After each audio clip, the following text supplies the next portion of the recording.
बिस्मिल्लाहिर्रहमानिर्रहीम। हज़रत खुरैम रज़ी अल्लाह ताला अन्हु फरमाते हैं, मैं अपने ऊँटों की तलाश में बहुत दूर जंगल में निकल गया।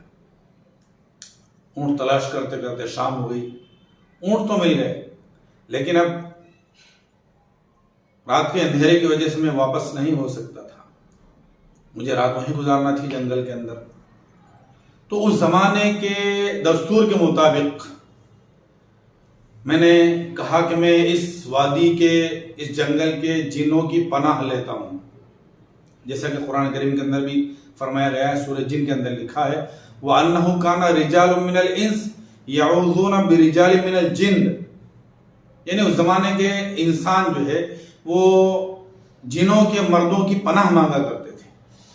तो मैंने भी पनाह मांगी कि मैं इस वादी के जिन की पनाह लेता हूँ कि मुझे कोई नुकसान ना हो। तो मुझे एक आवाज आई, और आवाज आई और कहा कि तुझ पर अफसोस है, तू आज के जमाने में भी इस वक्त भी जिनों की पनाह ले रहा है। अरे अल्लाह की पनाह मांग, अल्लाह की। जिनों का तो सारा काम अब खत्म हो चुका है। तो मैं घबरा गया कि ये किसकी आवाज है। मैंने इधर उधर देखा, मुझे कुछ नजर तो नहीं आया, लेकिन फिर मुझे आवाज आई कि मैं मालिक बिन मालिक एक जिन हूं, और अल्लाह ताला के रसूल हजरत मोहम्मद सल्लल्लाहु अलैहि वसल्लम एक नबी तशरीफ ला चुके हैं, और वो इस वक्त मदीना मुनव्वरा के अंदर हैं, और मैंने तो इस्लाम कबूल कर लिया है। मैं नज्द का रहने वाला हूं, और मैं तुझसे कहता हूं कि तू भी इस्लाम कबूल कर ले। तो मैंने कहा कि भाई तुम इंसान हो, तुम जिन हो? कि हाँ मैं एक जिन हूं, और मैं अल्लाह के रसूल से बहुत मोहब्बत करता हूं, और मैं तुझसे भी कहता हूं कि तू भी मदीना चला जा और मोहम्मद सल्लल्लाहु अलैहि वसल्लम के हाथ पर इस्लाम कबूल कर ले। तो मैंने कहा कि भाई तुम्हारी बातें सुनकर मेरा दिल तो बहुत चाह रहा है कि मैं भी इस्लाम कबूल कर लूं, लेकिन इतने सारे मेरे ऊँट मेरे साथ में, इनको लेकर मैं कैसे जाऊंगा?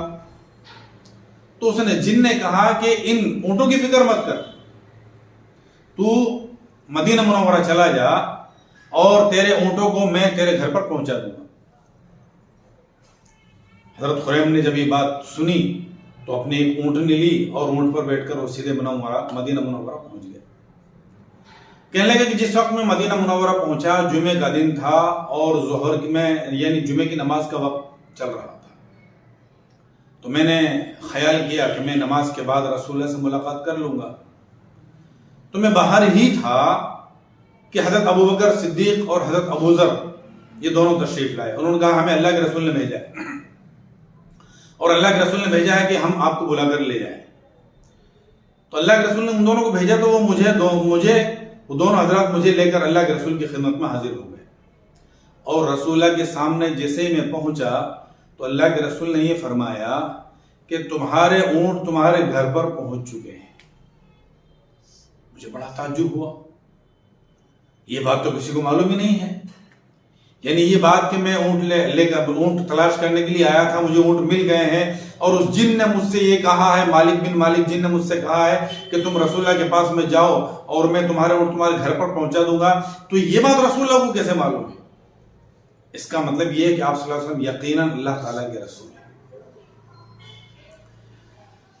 मैंने उसी वक्त इस्लाम कबूल कर लिया, और मैं भी आप सल्लल्लाहु अलैहि वसल्लम के साथ नमाज में शरीक हो गया। आप सल्लल्लाहु अलैहि वसल्लम खुतबा इरशाद फरमा रहे थे, और आपने खुतबे में इरशाद फरमाया कि जिस आदमी ने बेहतरीन तरीके से वुजू किया, सुन्नत के मुताबिक वुजू किया और अच्छे तरीके से नमाज अदा की, वो जन्नत में जाएगा। ये हजरत खुरैम बिन फातिक रजी अल्लाह ताला अन्हु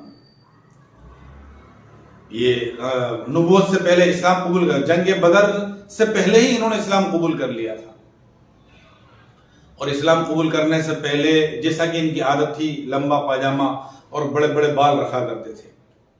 इस्लाम कबूल करने के बाद में एक मौके पर आप सल्लल्लाहु अलैहि वसल्लम ने इरशाद फरमाया कि खुरैम बहुत अच्छे आदमी हैं, अगर दो आदतें इनके अंदर ना हो, दो खसलत ना हो। रसूलुल्लाह ने मेरे सामने तो ये बात नहीं कही, मेरी गैर मौजूदगी में अल्लाह के रसूल ने ये बात कही, लेकिन सहाबा किराम ने ये बात मुझ तक पहुंचा दी। और किसी ने मुझसे कहा कि अल्लाह के रसूल आपका जिक्र कर रहे थे, और अल्लाह के रसूल ने फरमाया कि खुरैम बहुत अच्छे आदमी हैं, लेकिन दो बातें कुछ हमें अच्छी नहीं लगती हैं।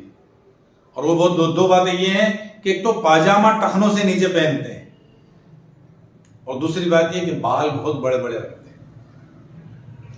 तो हजरत खुरैम फरमाते हैं कि जब मैंने अल्लाह के रसूल का ये इरशाद सुना, रसूल की बात सुनी, हालांकि रसूल ने डायरेक्ट मुझसे कहा नहीं था, लेकिन अल्लाह के रसूल की जब ये बात सुनी मैंने, तो कैंची से मैंने अपने पाजामे को काट कर, तहबंद को जो भी था उसको काट कर आधी पिंडली तक कर लिया और फिर मैंने अपने बाल भी कटवा लिए और कानों तक कर लिए। लंबे लंबे बाल जो थे वो काट दिए।